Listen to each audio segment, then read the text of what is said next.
इंदिरा प्रियदर्शिनी गांधी। नाम सुनते ही इतिहास, ताकत और देश की किस्मत से जुड़ी एक जिंदगी की याद आती है।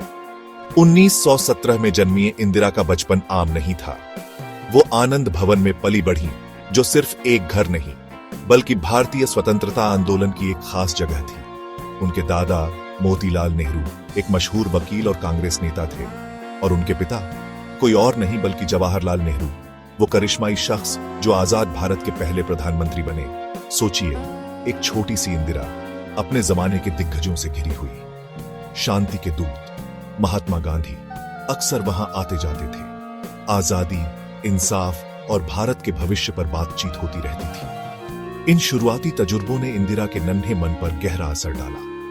उन्होंने आजादी के लिए दी गई कुर्बानियों को अपनी आंखों से देखा।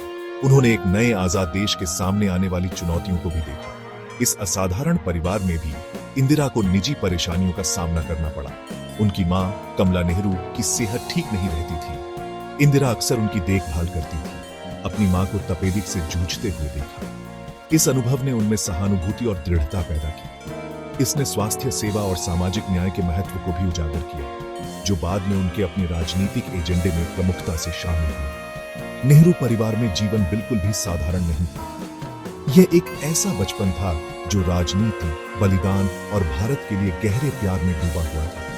किसी को नहीं पता था कि ऊंचे व्यक्तित्वों से घिरी यह छोटी लड़की एक दिन खुद देश का नेतृत्व करेगी। इंदिरा की शिक्षा भी उनकी परवरिश की तरह अनोखी थी। उस समय की राजनीतिक उथल-पुथल के कारण उनकी स्कूली शिक्षा अक्सर बाधित होती थी। नेहरू परिवार पर ब्रिटिश सरकार की लगातार नजर रहती थी। उनकी आवाजाही पर पाबंदी थी और गिरफ्तारियां आम बात थीं। इसका मतलब था कि इंदिरा की शिक्षा अलग अलग तरह से हुई। कभी कभार वो विश्व भारतीय विश्वविद्यालय जैसे प्रतिष्ठित संस्थानों में पढ़ती थी, जिसकी स्थापना कवि रविंद्रनाथ टैगोर ने की थी।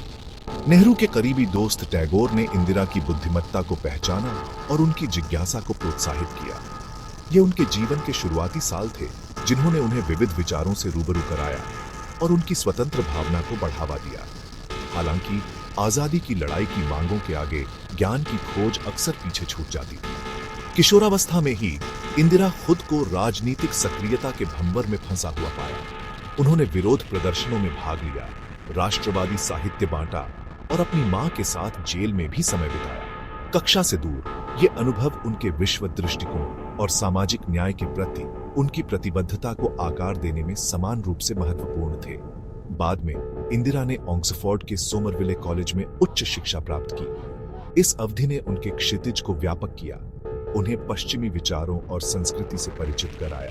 फिर भी वह अपनी भारतीय जड़ों से गहराई से जुड़ी रही। भारत की स्वतंत्रता की वकालत करने वाले छात्र समूहों में सक्रिय रूप से भाग लिया।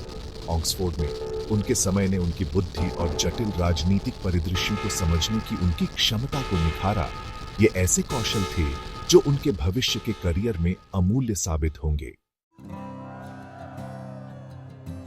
1940 के दशक में भारत लौटने पर इंदिरा के जीवन ने एक नया मोड़ लिया। देश आजादी की कगार पर था और माहौल उम्मीद और अनिश्चितता से भरा था। अब एक युवा महिला इंदिरा को इस ऐतिहासिक बदलाव के केंद्र में धकेल दिया गया। उनके पिता जवाहरलाल नेहरू स्वतंत्र भारत के पहले प्रधानमंत्री बने।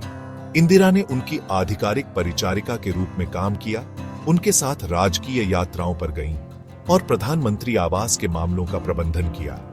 यह भूमिका हालांकि प्रतीकात्मक लगती थी, लेकिन इसने उन्हें सरकार और कूटनीति के कामकाज की अमूल्य जानकारी प्रदान की। हालांकि सार्वजनिक जीवन में इंदिरा की भागीदारी सामाजिक शिष्टाचार से कहीं आगे बढ़ गई।